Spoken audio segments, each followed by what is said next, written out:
राजा कृष्णदेवराय और तेनालीराम, इनके दोनों के बीच में किसी बात को लेकर बहस हो गई। उस दिन से तेनालीराम गुस्से से निकलकर किसी और गांव में चले गए। राजा बहुत बेचैन हो गए 2 दिन के बाद, और चौथे 5वें दिन के बाद राजा ने सैनिकों से कहकर तेनालीराम को खोजने की आज्ञा दे दी।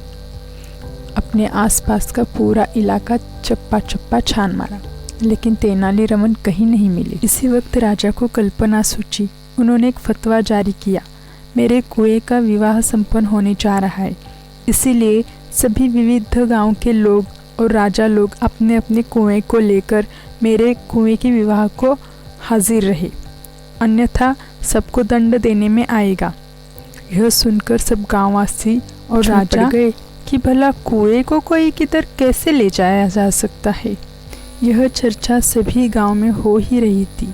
तब तक यह चर्चा तेनालीरामन तक पहुंच गई और तेनालीरामन अच्छी तरह समझ गए कि राजा ने यह आज्ञा क्यों भेजी है। यह उसे ढूंढने की एक तरकीब है, उसे अच्छी तरह पता चला। इसलिए उसने कुछ राजा को और गांव वालों को एक तरकीब बताई और उस तरह बात करने के लिए कहा। बीरबल के कहने पर एक प्रधानमंत्री आगे गए और राजा से कहने लगे, आपकी आज्ञा अनुसार हमारे सभी गांववासियों के कुएं आपके राजधानी के बाहर डेरा डालकर बैठे हैं। कृपया आपके राजकीय कुएं से कहे कि उन्हें राजधानी के वहां जाए और सम्मान के साथ अंदर लेकर आए।